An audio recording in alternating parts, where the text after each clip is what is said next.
Welcome back again. आपका सबका स्वागत है और आप सबको हैप्पी नवरात्रि। और आज पहला नवरात्र है और हमारा वीडियो आप आगे देखेंगे हमने कैसे कैसे प्रिपरेशन किया और कैसे हमने आगे किया है।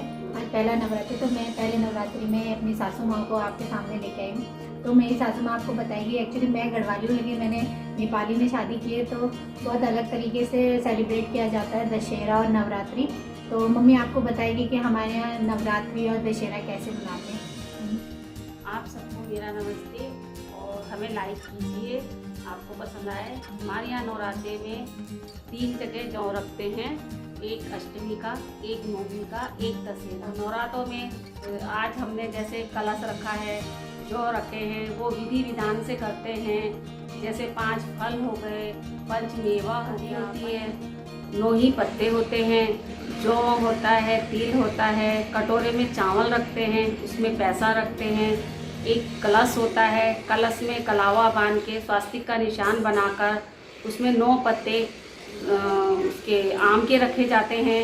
उसके ऊपर एक नारियल होता है, नारियल में कलावा, चुन्नी और पैसा श्रद्धा अनुसार आप रख सकते हैं। जैसे आप सजाना चाहे, जैसे सजाना चाहे, हाँ। जितनी आपकी श्रद्धा है, हाँ। उस हिसाब से हमने अपने हिसाब से अपने चौकी सजाते हैं, वैसे आप अपनी श्रद्धा और अपने हिसाब से। आपको पता चल गया था कि हमारे यहाँ नवरात्र किस तरीके से सेलिब्रेट किया जाता है, तो मैंने सोचा चलो आपको दिखाती हूँ मैंने किस तरीके से प्रिपरेशन की, किस तरीके से माता की चौकी सजाई।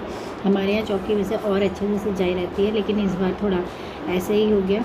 लेकिन फिर भी हमने जितना हो सके अपनी पूरी इच्छा शक्ति से जितना हो सके उस तरीके से सजाया। जैसे कि मम्मी ने बताया आपको कि हमारे यहाँ 3 कलश में जौ उगाए जाते हैं, तो 2 छोटे होते हैं, 1 बड़ा होता है। तो अभी मैं कुछ सजा रही थी तो फिर मम्मी ने भी आके थोड़ा हेल्प किया और फिर हम लोगों ने दिए जलाए। हमारे यहाँ दिए 2 जलते हैं, एक गणेश जी का और एक माता का।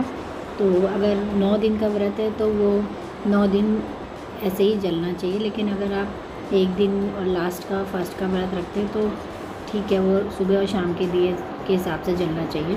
तो मैंने तो फर्स्ट और लास्ट व्रत रखा है। फिर मैंने जो हमारी मिट्टी के बर्तन में, हम लोग मिट्टी के बर्तन में ही जौरे जमाते हैं, तो मिट्टी के बर्तन में मम्मी ने शाम को ये जो जौ थे उन्हें पहले ही भिगा के रख दिया था। उसमें मैंने थोड़ा मक्की के दाने भी भिगा दिए थे, वो भी डालने होते। फिर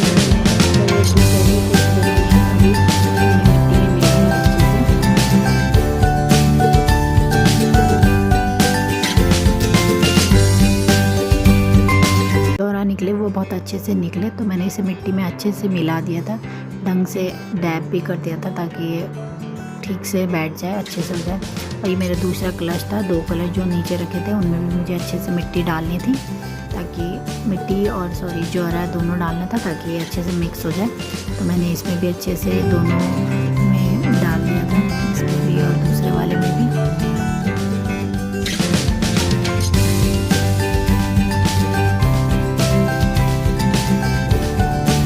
कलश सजाने के बाद जैसे कि उसके बाद हमने पान का पत्ता, सुपारी, लौंग और इलायची सब ये माता को चढ़ाना होता है सबसे पहले।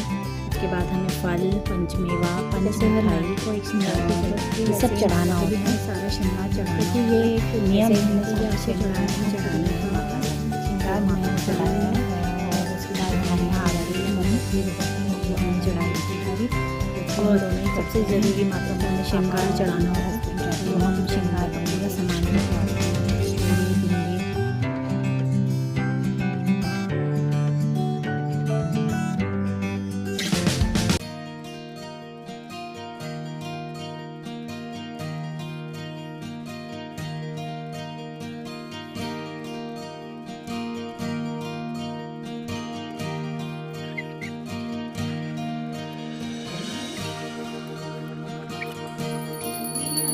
हमारी पूजा खत्म हो चुकी थी, तो मम्मी मुझे टीका लगा रही थी। इसे मैं कैमरा कहीं रख नहीं सके, तो मैंने ऐसे ही थोड़ा बहुत एडजस्ट करके बस ऐसे ही रख दिया। तो मम्मी मुझे टीका लगा रही थी।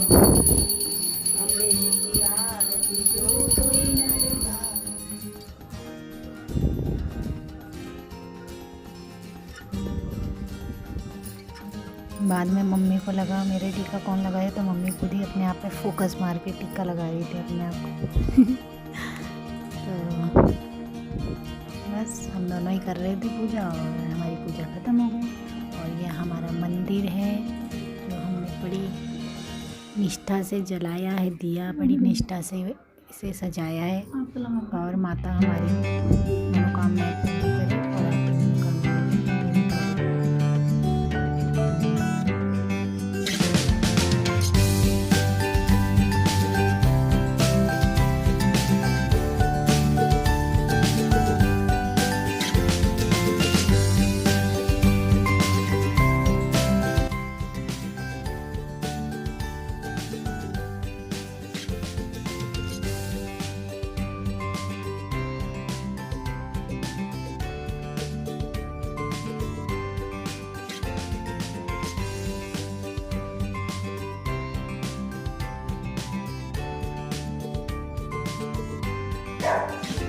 तो आज इतना ही था।